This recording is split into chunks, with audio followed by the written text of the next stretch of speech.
I pulled this welder apart thinking that this part was the problem, this coil, but after looking at it, it doesn't look like it's bad.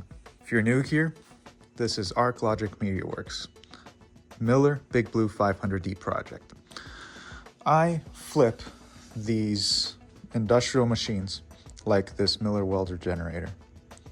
It's a diesel, Deutz, tractor engine, and it runs, but it doesn't weld.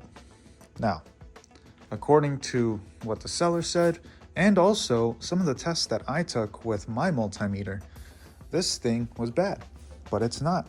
It looks 100% intact.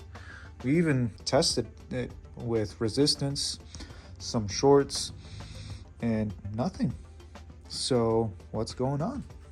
Well, after doing more testing, we found out that this wire 100A is not going to the computer or to the excitation circuit. Why is that important? Well, you have to send a signal from this coil going to this excitation circuit so that the circuit can run off of that and use that signal to wake up the generator. But that's not happening. And it's not because of that part. It's because of something else. It's because of a wire in here. Now, if we follow this wire, 100A, that's one of the wake up wires, according to the schematics.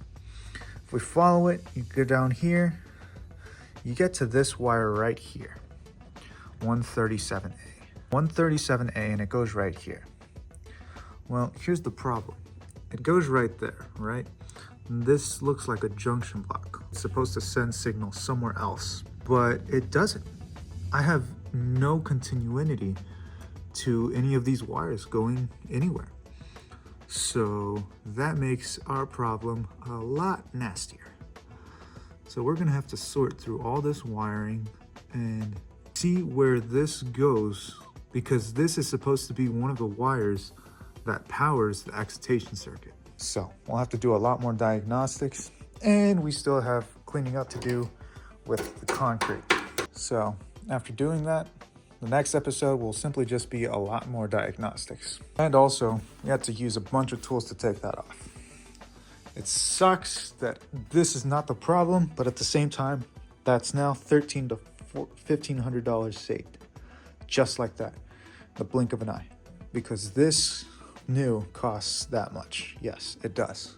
It's super expensive. Or we would have had to find a shop to rewind it. That is, if there was a shop that was wanting to rewind it, which I called 5 shops. None of them were even wanting to simply just look at this thing. So after all that, we're still stuck here.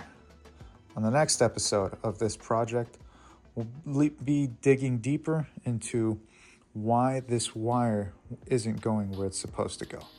Because this wire, it's going here and it looks factory. If you look at it, it looks factory. Everything looks fine. But what exactly is going on to where it looks factory but isn't doing what it's supposed to from factory? That's the question. If you want to see the continuation of this project, well then be on the lookout for the next episode 3, where we dig deeper into this problem and see where this wire is supposed to go and is supposed to be placed, where that power is supposed to be sending. Because right now, it's not going anywhere. I can't find a continuation path from this terminal anywhere else. So, I'm Yahir. This is ArcLogic MediaWorks. See you on the next one.